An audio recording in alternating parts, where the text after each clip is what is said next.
ಕರ್ನಾಟಕ ರಾಜ್ಯ ರಸ್ತೆ ಸಾರಿಗೆ ಏನು 3 ದಿನದಿಂದ ಪ್ರತಿಭಟನೆ ಮಾಡ್ತಾ ಇದ್ದಾರೆ.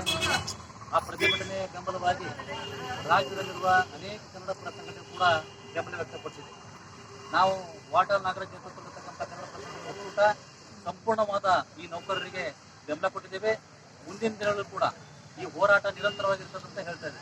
ಈಗಾಗಲೇ ಸರ್ಕಾರ ಎಸ್ಮಾ ಜಾರಿಗೆ ಮಾಡಬೇಕು ನೌಕರರ ಮೇಲೆ ಅಂತ ಹೇಳ್ತಾರೆ. ಇಂಥ ದಬ್ಬಾಳಿಕೆ ಇಂಥ ಹೇಳಿಕೆಗಳನ್ನು ದಯವಿಟ್ಟು ಬಿಡಬೇಕು. ನೀವೇನು ಸರ್ಕಾರ ರಚನೆ ಮಾಡಲಿಕ್ಕೆ 17-18 ಶಾಸಕರು ತಗೊಂಡು ಹೋಗಿ ಏನು ಅವತ್ತಿನ ದಿವಸ ಮತ್ತೆ ಮರು ಚುನಾವಣೆಗೆ ಸುಪ್ರೀಂ ಕೋರ್ಟ್ ಆದೇಶ ಮೂಲಕ ಮಾಡಿದ್ರಲ್ಲ, ನಿಮಗೂ ಅದೇ ರೀತಿ ಎಸ್ಮಾ ಜಾರಿಗೆ ಮಾಡಿದ್ರೆ ನೀವು ಮುಂದಿನ ಸಲ ಇಲೆಕ್ಷನ್ ಹಾಕತ್ತೆ. ಅದನ್ನು ಸರ್ಕಾರ ಗಂಭೀರವಾಗಿ ಚಿಂತನೆ ಮಾಡಬೇಕು. ಕೇವಲ ನೌಕರರನ್ನ ದಬ್ಬಾಳಿಕೆ ಮಾಡುವಂಥದ್ದು, ಅವ್ರಿಗೆ ಹೆದರಿಸುವಂಥ ಕೆಲಸ ತಕ್ಷಣ ಕೈ ಬಿಡಬೇಕು.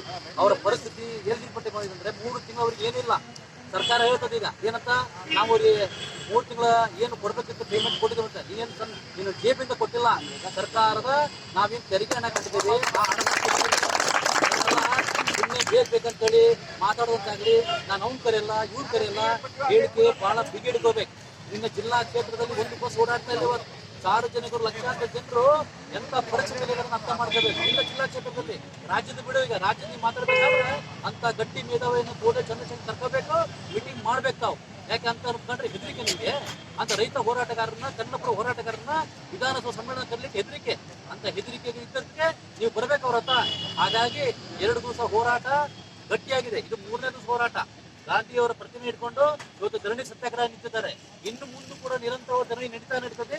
ಅದಕ್ಕೆ ಸರ್ಕಾರ ಈಗಲಾದ್ರೂ ಮಾನ್ಯ ಮುಖ್ಯಮಂತ್ರಿಗಳು ತಮ್ಮ ಕಿವಿಗೇನು ಯಾರ್ಯಾರು ಬಂದು ಏನೋ ಹೇಳ್ತಾ ಇದಾರಲ್ಲ ಅದನ್ನ ಬಿಡ್ಬೇಕು. ಸರ್ಕಾರ ಚಿಂತನೆ ಮಾಡ್ಬೇಕು. ಯಾವ್ದೋ ನಿಗಮ ಮಂಡಳಿ ಮಾಡ್ತೀರಿ ಅಂತಕ್ಕೆ 100 ಕೋಟಿ 500 ಕೋಟಿ ರೊಕ್ಕ ಕೊಡ್ತೀರಿ. ನೌಕರರಿಗೆ ರೊಕ್ಕ ಕೊಡಿ. ಯಾಕೆ ತಮಿಳುನಾಡು ಸರ್ಕಾರದಲ್ಲಿ ಮಾಡಿಲ್ವಾ? ಆ ಸರ್ಕಾರದ ಯೋಜನೆ ಏನು ತಿಳ್ಕೊಂಡ್ರೆ ಸ್ವಲ್ಪ ತಾವು. ಯಾಕೆ ಬೇರೆ ರಾಜ್ಯ ಸರ್ಕಾರದಲ್ಲಿ ಈ ರೀತಿ ಯೋಜನೆಗಳು ಇರ್ಬೇಕಾದ್ರೆ ನಮ್ಮ ಕರ್ನಾಟಕ ಸರ್ಕಾರದಲ್ಲಿ ಏನ್ ಕೊರತೆ ಆಗಿರುತ್ತೆ, ಡ್ಯೂಟಿ ಮಾಡಕ್ಕೆ ಕೊರತೆ ಆಗ್ತದೆ ಅಷ್ಟೇ ತಾನೇ. ಡ್ಯೂಟಿ ಬಿಡಿ, ಸರ್ಕಾರ ಬರ್ತಂತ ತೆರಿಗೆ ಹಣವನ್ನು ಅವರಿಗೆ ಕೈಗುಂಬಿಯಾಗಿ ನೀವು ಮಾಡಬೇಡಿ. ಸರ್ಕಾರದ ಅಸ್ತ್ರ. ಯಾಕಂದ್ರೆ ಅವರು 30,000 ರೂಪಾಯಿ ಪೇಮೆಂಟ್ ತಗ್ತಾ ಇದ್ದಾರೆ. 18-17,000 ರೂಪಾಯಿ ಕೈ ಮುಟ್ತಾ ಇದೆ. ಬಾಡಿಗೆ ಮನೆ ರೊಕ್ಕ ಕಟ್ಟ ಆಗ್ತಾ ಇಲ್ಲ, ತರಕಾರಿ ತರಕ ಆಗ್ತಾ ಇಲ್ಲ. ಅವ್ರ ಮಕ್ಕಳು ಜೀವನ ಅನೇಕ ಪರಿಸ್ಥಿತಿಗಳು ನಾವು ಕಣ್ಣಾರು ನೋಡಿದ್ದೇವೆ.